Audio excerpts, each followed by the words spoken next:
Media case में NIA के action से महाराष्ट्र में हलचल। सामना से संजय राउत का केंद्र पर निशाना, कहा ये राज्य सरकार के लिए अच्छे संकेत नहीं, दबाव बनाने की हो रही कोशिश।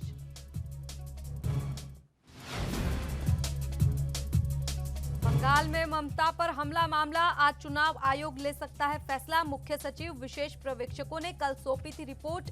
मुख्य सचिव की पहली रिपोर्ट से नहीं था संतुष्ट। पंजाब के पठानकोट में देखा गया पाकिस्तानी ड्रोन, पीएफएस की फायरिंग के बाद लौटा वापस। बामियाल सेक्टर की जिंडा पोस्ट का मामला, सुरक्षा बलों का सर्च ऑपरेशन जारी।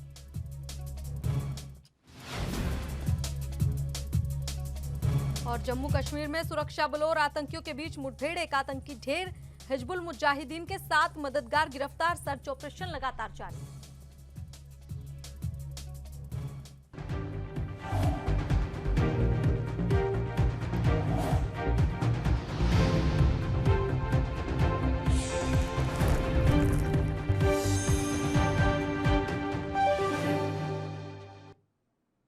नमस्कार, मैं हिमांशी अरोड़ा, स्वागत है आप सभी का एनबी न्यूज में। बुलेटिन की शुरुआत करते हैं। बीजेपी आज बंगाल समेत 4 राज्यों और एक केंद्र शासित प्रदेश में हो रहे विधानसभा चुनाव के लिए अपने उम्मीदवारों के नामों का ऐलान कर सकती है। आपको बता दें, पार्टी का मुख्य फोकस पश्चिम बंगाल पर ही रहेगा।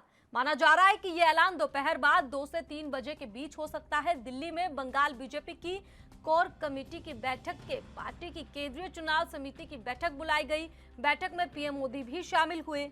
मोदी के अलावा बैठक में गृह मंत्री अमित शाह, पार्टी प्रमुख जेपी नड्डा, दिलीप घोष, कैलाश विजयवर्गीय समेत कई बड़े नेता भी शामिल हुए थे। माना जा रहा है कि इस बैठक में बंगाल के लिए दूसरे लिस्ट पर चर्चा की गई। पीएम मोदी की मौजूदगी में केंद्रीय चुनाव समिति की बैठक में बंगाल के अलावा असम और तमिलनाडु समेत सभी चुनावी राज्यों के लिए उम्मीदवारों को लेकर चर्चा की गई। सीईसी की बैठक से पहले शनिवार शाम को बीजेपी के राष्ट्रीय अध्यक्ष जेपी नड्डा के आवास पर बंगाल बीजेपी की कोर कमेटी की यह बैठक बुलाई गई थी। आपको बता दें कि पश्चिम बंगाल में 27 मार्च से मतदान शुरू होने जा रहा है और जो 8 चरणों में होगा। अंतिम चरण का मतदान 29 अप्रैल को होगा। वहीं 126 सीटों वाली असम विधानसभा चुनाव में 27 मार्च से मतदान होगा, जो कि 6 अप्रैल तक 3 चरणों में समाप्त होगा। तमिलनाडु, केरल और पुडुचेरी में विधानसभा चुनाव 6 अप्रैल को एक ही चरण में होंगे, जबकि सभी 4 राज्यों और एक केंद्र शासित प्रदेश के लिए वोटों की गिनती 2 मई को होगी।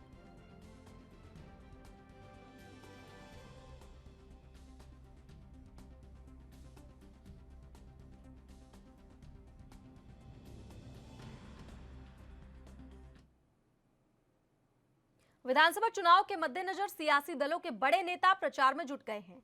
आज गृह मंत्री अमित शाह असम और पश्चिम बंगाल के 2 दिवसीय दौरे पर रहेंगे। वहीं राजनाथ सिंह भी असम में 3 रैलियों को संबोधित करेंगे।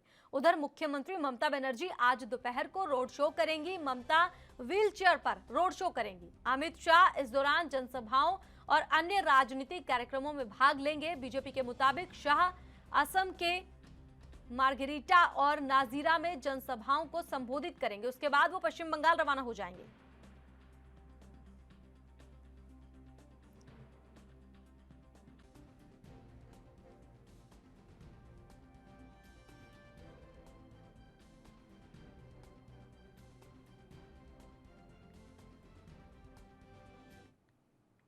पिछले दिनों पश्चिम बंगाल के मुख्यमंत्री ममता बनर्जी के जख्मी होने के मामले में राज्य के मुख्य सचिव अलापन बंदोपाध्याय, विशेष पुलिस पर्यवेक्षक विवेक दुबे और विशेष पर्यवेक्षक अजय नायक की रिपोर्ट पर निर्वाचन आयोग आज यानी कि रविवार को फैसला ले सकता है।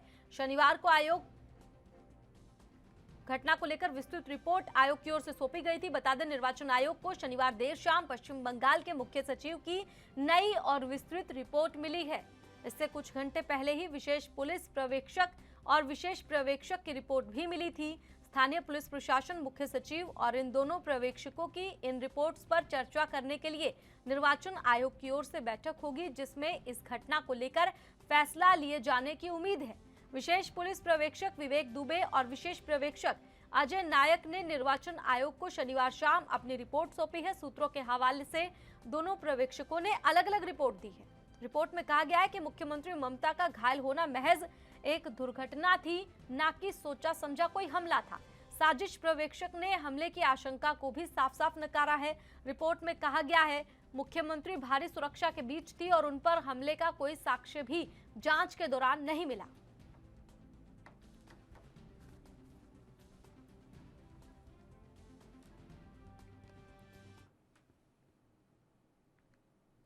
उत्तराखंड में तीरथ सरकार के खिलाफ कांग्रेस ने मोर्चा खोल दिया है। आज कांग्रेस श्रीनगर में मंडल रैली के तहत महंगाई, बेरोजगारी आदि मुद्दों को लेकर सरकार के खिलाफ प्रदर्शन करेगी कांग्रेस। तीरथ मंत्रिमंडल का पहला फैसला कोविड काल के दौरान दर्ज मुकदमों को वापस लेने का था। इससे सबसे अधिक लाभ कांग्रेस को हुआ। इतना होने पर भी कांग्रेस तीरथ सरकार को बख्शने के मूड में नहीं है। प्रदेश अध्यक्ष प्रीतम सिंह का ये कहना है कि कांग्रेस ने बेरोजगारी, महंगाई, देवस्थानम बोर्ड, किसान समस्या आदि के मुद्दों पर सिलसिलेवार विरोध प्रदर्शन जारी रखने का फैसला किया है। कांग्रेस के पौड़ी जिले के प्रभारी और प्रदेश महामंत्री नवीन जोशी के मुताबिक प्रदर्शन की तैयारी के लिए कांग्रेस नेता श्रीनगर में डेरा डाल चुके हैं। टीम के साथ श्रीनगर पहुंचे कांग्रेस के प्रदेश उपाध्यक्ष सूर्यकांत धसमाना ने बताया कि प्रदर्शन में प्रदेश प्रभारी देवेंद्र यादव, नेता प्रतिपक्ष इंदिरा हृदय सहित अन्य नेता मुख्य रूप से शामिल रहेंगे और इसके बाद कांग्रेस हल्द्वानी, उधम सिंह नगर, हरिद्वार और देहरादून में भी प्रदर्शन करेगी।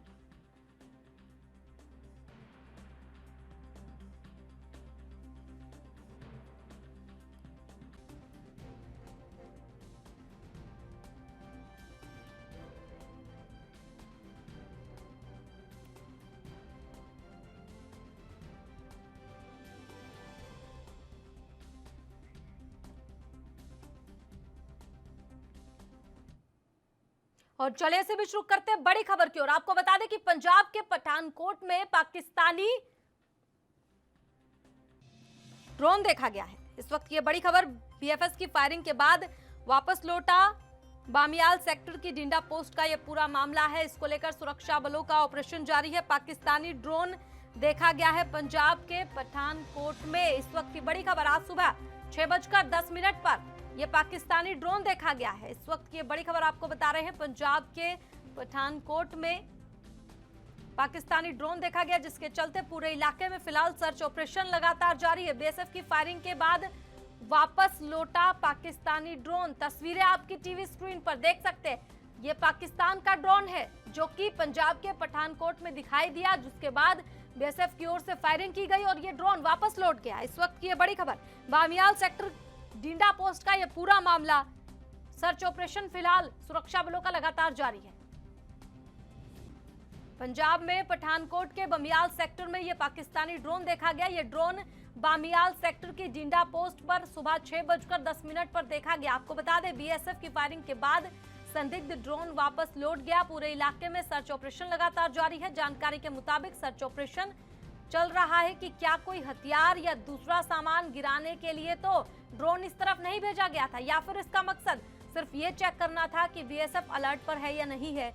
आखिर ये ड्रोन किस लिए भेजा गया था, लगातार चेकिंग की जा रही है। ये बॉर्डर पर ऐसी कोई पहली घटना नहीं है। आपको बता दें, इस तरह की घटनाएं पंजाब में बॉर्डर पर लगातार हो रही हैं। जम्मू कश्मीर के पुलिस महानिदेशक दिलबाग सिंह ने शनिवार को बताया कि केंद्र शासित प्रदेश में करीब 200 आतंकवादी एक्टिव हैं। खुफिया सूचना के मुताबिक सीमा पार स्थित आतंकवादी ठिकानों से अन्य 250 आतंकी घुसपैठ की फिराक में है। पाकिस्तान की ओर इशारा करते हुए सिंह ने यह कहा कि जम्मू कश्मीर में अशांति पैदा करने की पड़ोसी देश की नापाक मंसूबों को नाकाम करने के लिए सुरक्षा बल पूरी तरह से सतर्क और तैयार हैं। जम्मू में पुलिस मुख्यालय में आयोजित होने वाली खेल प्रतियोगिता का उद्घाटन करने से पहले डीजीपी ने कहा, 28 जून से शुरू होने वाली अमरनाथ यात्रा को लेकर सभी आवश्यक सुरक्षा इंतजाम किए जाएंगे।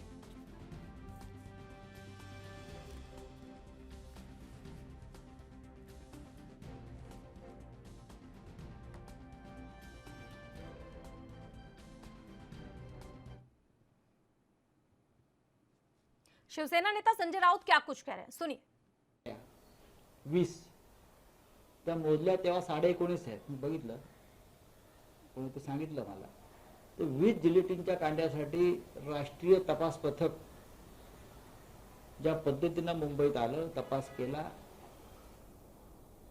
त्यांना दहशतवादाचा तपास करायचा होता की फक्त सचिन वाजे मुंबई पोलिसातल्या एका अधिकाऱ्याला तुरुंगात टाकायचं होतं आणि आपला हिशोब जो आहे तो पूर्ण करायचा होता, राजकीय. कारण याच अधिकाऱ्यांना काही महिन्यापूर्वी त्या सगळ्यांचा प्रिय टीव्ही अँकर त्याला एका खून आत्महत्या प्रकरणात तुरुंगात ढकललं होतं. टीआरपी घोटाळ्याचा तपास फार जिद्दीनं केला होता. जम्मू कश्मीर के शोपियां जिले में सुरक्षा बलों और आतंकियों के बीच शनिवार शाम से ही चल रही मुठभेड़ में एक आतंकी मारा गया है. जम्मू कश्मीर पुलिस ने मुठभेड़ से संबंधित अपडेट जारी कर दिया है. मुठभेड़ शोपियां के रावलपुरा इलाके में लगातार जारी है. आपको बता दें, इलाके में 2 से 3 आतंकियों के छिपे होने की जानकारी मिल रही है. पुलिस के मुताबिक आतंकियों के छिपे होने की खबर के बाद से ही संयुक्त अभियान के तहत इलाके को घेर कर तलाशी अभियान लगातार चलाया जा रहा है, जिसके बाद आतंकियों ने फायरिंग शुरू की. आतंकियों की तरफ से हुई गोलीबारी के बाद मुठभेड़ शुरू हुई और अब तक एक आतंकी ढेर कर दिया गया है. जम्मू कश्मीर के शोपियां जिले में आतंकी संगठन हिजबुल मुजाहिदीन से जुड़े 7 लोगों को गिरफ्तार किया गया है. इससे पहले शुक्रवार को सुरक्षा बलों ने जम्मू कश्मीर के डोडा जिले में एक घर से एक आतंकवादी को भी गिरफ्तार किया और उसके पास से हथियार और गोला बारूद जब्त किए थे. अधिकारियों ने बताया कि सेना, सीआरपीएफ, एसएसबी और जम्मू कश्मीर पुलिस ने बिखियरान गांव में संयुक्त धरपकड़ और तलाशी अभियान चलाया.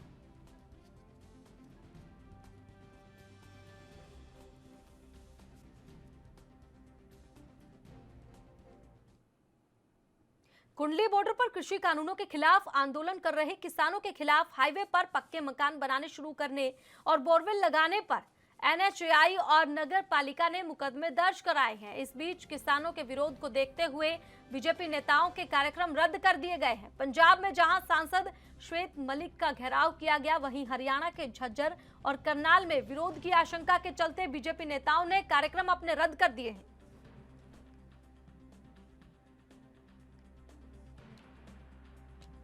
तो आपको बता दें, किसान आंदोलन लगातार जारी है. वहीं बॉर्डर पर किसानों की ओर से अब कच्चे की बजाय पक्के मकान बनाए जाने शुरू कर दिए. किसानों का साफ तौर पर यह कहना है कि जो टेंट तिरपाल वो लगाकर बैठे थे, ऐसे गर्मी के समय में अब उनमें रह पाना मुश्किल हो रहा है. तो ऐसे में बॉर्डर पर ही पक्के मकान बनाते हुए ये तस्वीरें आपकी टीवी स्क्रीन पर देखिए. किसानों का आंदोलन लगातार जारी और इसी कड़ी में अब ये बॉर्डर पर ही पक्के मकान बनाते हुए आपको दिखाई दे रहे होंगे किसान, जिनके खिलाफ अब केस दर्ज भी हो गया है. आपको बता दें कि किसानों का आंदोलन लगातार जारी है, जो कि चुनावी राज्यों तक पहुंच चुका है.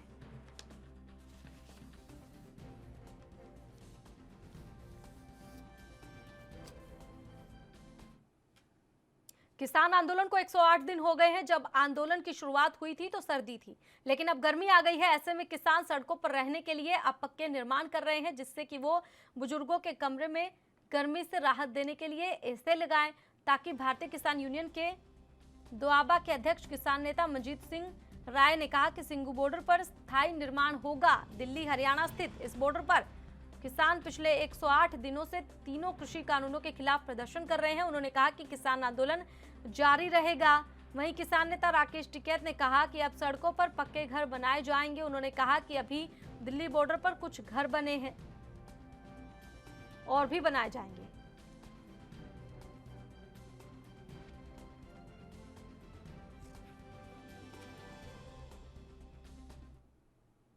वहीं पश्चिम बंगाल में किसानों की महापंचायत पर बीजेपी के राष्ट्रीय प्रवक्ता आरपी सिंह ने कहा कि किसान कांग्रेस और लेफ्ट पार्टी का मोहरा बन रहे हैं. और क्या कुछ कहा, देखिए.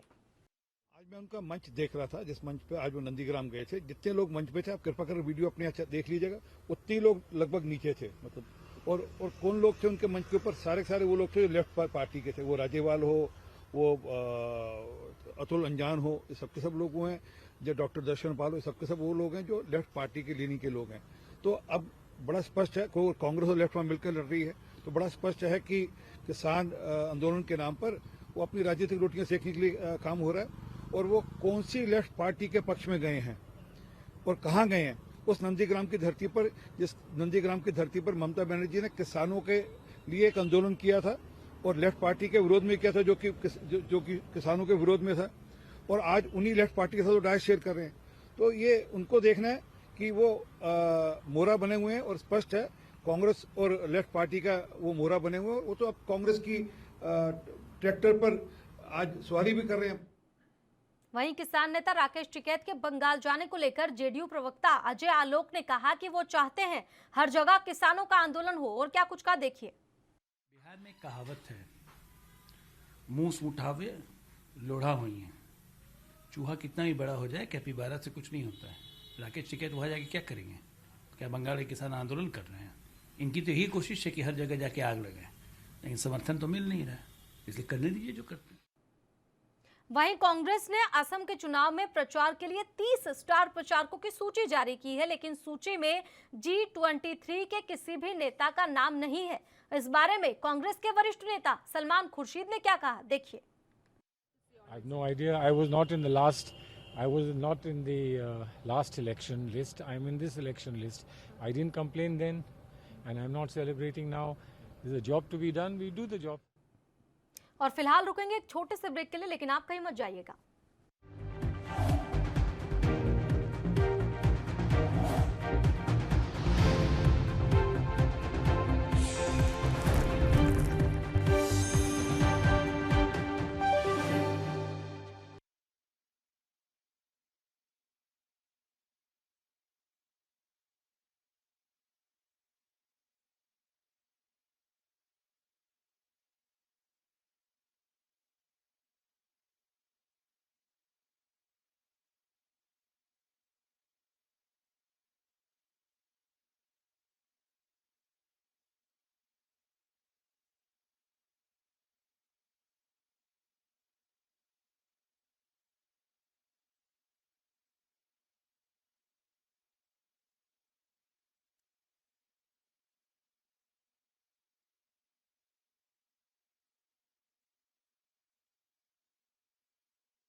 और ब्रेक के बाद आप सभी का फिर से स्वागत है। चलिए रुक करते हैं बाकी की तमाम खबरों की ओर। आंध्र प्रदेश में भीषण सड़क हादसा हुआ है।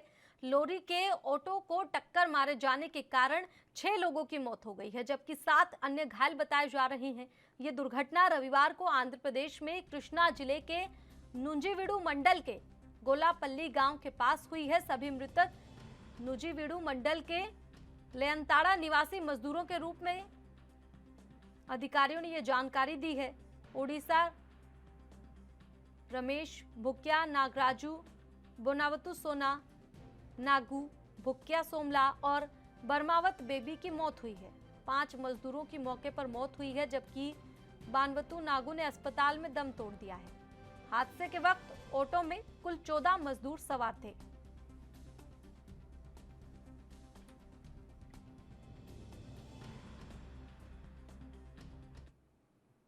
पंजाब के मोगा से दिल को दहला देने वाली घटना सामने आई है। एक 11 साल की बच्ची, महज 11 साल की बच्ची के साथ रेप की वारदात सामने आई है और घटना को अंजाम किसी और ने नहीं बल्कि खुद उसके अपने ही जीजा ने दिया है। मानवता और रिश्तों को शर्मसार करने वाली ये घटना पंजाब के मोगा से है। घटना को अंजाम उस वक्त दिया गया जब आरोपी की पत्नी अपनी 11 साल की बहन को अकेला छोड़कर बाजार से सामान लेने गई थी और घर में कोई नहीं था। बच्ची को अकेला पाकर हैवान बने उसके जीजा ने अपनी हैवानियत का शिकार उसे बनाया। बहरहाल पुलिस ने पोक्सो एक्ट 376 और 511 जैसी संगीन धाराओं में मामला दर्ज कर लिया है और फरार आरोपी की तलाश लगातार शुरू कर रखी है।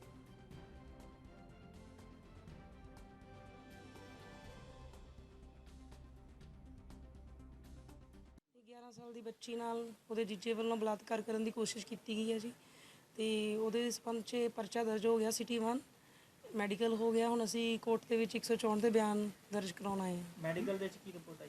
ਮੈਡੀਕਲ ਰਿਪੋਰਟ ਆਉਣ ਤੋਂ ਬਾਅਦ ਹੀ ਪਤਾ ਲੱਗੇਗਾ। ਮੈਂ ਕਿਹੜੀ ਤਰ੍ਹਾਂ ਦੇ ਮਾਮਲਾ ਦਰਜ ਕੀਤਾ? 376 511 ਪੌਕਸੋ ਐਕਟ ਲੱਗਾ ਹੈ। ਕੋਈ ਰੋਪੀ ਦੀ ਗ੍ਰਿਫਤਾਰੀ ਹੋ ਪਈ? ਨਹੀਂ, ਅਜੇ ਕਰਨੀ ਹੈ ਕਾਰਵਾਈ। मुंबई में एंटीलिया के बाहर संदिग्ध कार मिलने के मामले में एनआईए के एक्शन से महाराष्ट्र में सियासी हलचल शुरू हो गई है। आपको बता दें, शिवसेना सांसद संजय राउत ने इसे लेकर चौंकाने वाला बयान दिया है। उनका कहना है कि इस मामले में एनआईए की जांच की जानकारी पहले ही विपक्ष के नेता देवेंद्र फडणवीस तक पहुंचती रही। ये राज्य सरकार के लिए अच्छे संकेत नहीं है। शिवसेना के मुखपत्र में संजय राउत का बयान तब आया है जब बीती रात ही लंबी पूछताछ के बाद एनआईए ने इस मामले में महाराष्ट्र पुलिस के अधिकारी सचिन वाजे को गिरफ्तार कर लिया है। बीजेपी अब मांग कर रही है कि सचिन वाजे का नार्को टेस्ट कराया जाए ताकि महाराष्ट्र सरकार और उनके लिंक की सच्चाई सामने आ सके। इस बीच संजय राउत ने अपने लेख में लिखा है कि मामले की जांच एनआईए को इसलिए दी गई है ताकि राज्य सरकार पर दबाव बनाया जा सके। उन्होंने लिखा कि केंद्रीय जांच एजेंसियों का इस्तेमाल राज्य सरकार पर दबाव बनाने के लिए किया जा रहा है। राउत ने दावा किया है कि इस मामले की जानकारी विपक्ष के नेता देवेंद्र फडणवीस तक पहले पहुंचती रही। ये राज्य सरकार के लिए अच्छे संकेत नहीं है। फडणवीस को बतौर नेता विपक्ष अपना खोया हुआ आत्मविश्वास 1.5 साल बाद वापस नहीं मिला है। उन्हें राज्य सरकार को एक मुद्दे पर घेरने का मौका मिल गया है।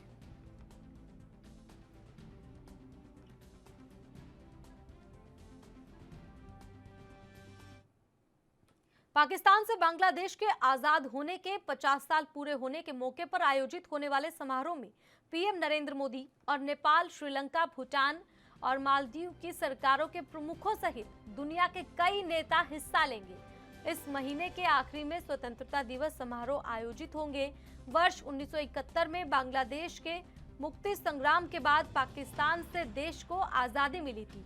इसकी 50वीं वर्षगांठ पर 17 से 27 मार्च तक विभिन्न समारोह का आयोजन किया जाएगा। बता दें, आजादी की 50वीं वर्षगांठ और राष्ट्रपिता बंगबंधु शेख मुजीबुर रहमान की जन्म शताब्दी साथ साथ मनाई जाएगी।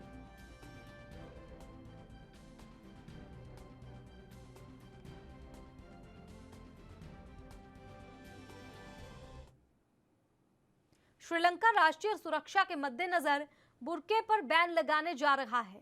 1000 से ज्यादा मदरसों और इस्लामिक स्कूलों को भी बंद किया जाएगा। श्रीलंका के जन सुरक्षा मंत्री शरद वीरासेक्रा ने बढ़ते कट्टरपंथ के मद्देनजर ये फैसला जरूरी बताया है। मंत्री वीरासेक्रा ने बताया कि कैबिनेट की सहमति के लिए उन्होंने विधेयक पर हस्ताक्षर किए हैं। विधेयक में राष्ट्रीय सुरक्षा को आधार बनाते हुए मुस्लिम महिलाओं के बुर्के पर बैन लगाने की मंजूरी मांगी गई है।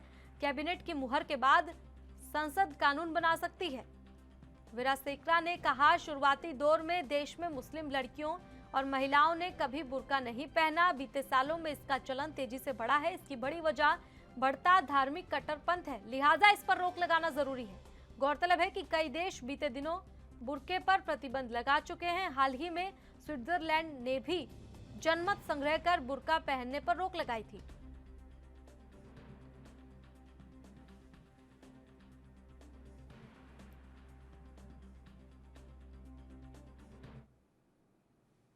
अखिलेश यादव पर दर्ज मुकदमे के बाद अब पत्रकारों पर भी मामला दर्ज कराया गया है। 2 टीवी पत्रकारों पर क्रॉस एफआईआर दर्ज कराई गई है। इसको लेकर अब सपा प्रवक्ता सुनील यादव ने कहा कि अखिलेश यादव की लोकप्रियता बढ़ रही है, जिसके चलते हमला हुआ है। मुरादाबाद की पूरी घटना अगर आप देखेंगे, वो पूरी घटना की जो साजिश हुई है वो योगी आदित्यनाथ के दफ्तर में हुई है। कुछ अधिकारी, कुछ उनके सलाहकार और खुद उत्तर प्रदेश के मुख्यमंत्री, जब 4 साल में आप जनता को बताने के लिए अपना कोई काम नहीं। बीजेपी नेता किरीट सोमैया ने मुंबई पुलिस और एटीएस की कार्रवाई पर निशाना साधते हुए सीएम उद्धव ठाकरे पर हमला बोला है। किरीट सोमैया ने कहा है कि जो कार्रवाई सुरक्षा एजेंसी ने की वो मुंबई पुलिस और एटीएस ने क्यों नहीं की। उन्होंने सचिन वाजे के नाम के आगे ओसामा जोड़ते हुए कहा कि शिवसेना प्रमुख सचिन वाजे को लेकर क्या जवाब देंगे और क्या कुछ बीजेपी नेता किरीट सोमैया ने कहा, देखिए।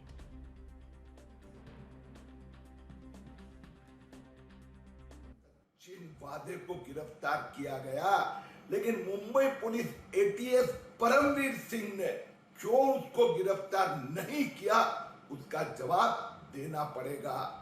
और मुख्यमंत्री शिवसेना प्रमुख उद्धव जी ठाकरे ओसामा सचिन वाजे के बारे में अब क्या कहना चाहेंगे? अब ये आगे आगे देखो क्या बाहर आता है। भारतीय मौसम विज्ञान विभाग के मुताबिक इन दिनों देश के कई हिस्सों में वेस्टर्न डिस्टर्बेंस एक्टिव है, जिस वजह से कई राज्यों के मौसम का मिजाज बदल रहा है। वेस्टर्न डिस्टर्बेंस यानी पश्चिमी विक्षोभ के कारण पहाड़ी इलाकों में बर्फ गिर रही है। मौसम विभाग के मुताबिक पंजाब, हरियाणा, दिल्ली, मध्य प्रदेश, पश्चिमी उत्तर प्रदेश और राजस्थान के तापमान में वेस्टर्न डिस्टर्बेंस की वजह से उतार चढ़ाव देखने को मिल रहा है। वहीं पश्चिम बंगाल और झारखंड में हल्की से मध्यम बारिश की संभावना है। बता दें, राष्ट्रीय राजधानी दिल्ली में न्यूनतम तापमान 14 डिग्री जबकि अधिकतम तापमान 32 डिग्री सेल्सियस बने रहने के आसार हैं। मौसम विभाग के मुताबिक दिल्ली में पिछले 2 से 3 दिन के न्यूनतम तापमान 15 डिग्री सेल्सियस है, जो इस साल इस समय के लिए सामान्य है।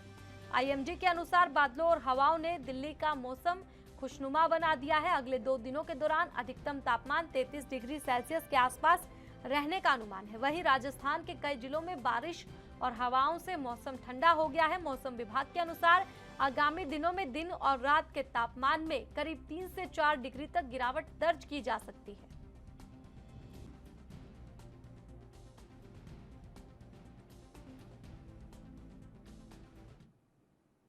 गुजरात में सोने के दामों में आई भारी गिरावट के बाद सूरत में बड़ी संख्या में लोग सोने की खरीदारी करने पहुंच रहे हैं।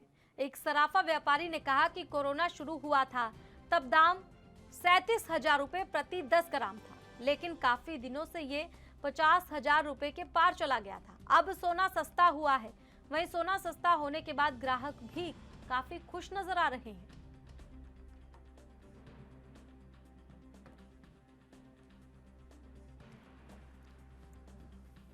आने वाले दिनों में शादी के फंक्शन स्टार्ट हो रहे हैं, तो हम उसी की शॉपिंग के लिए आए हुए हैं।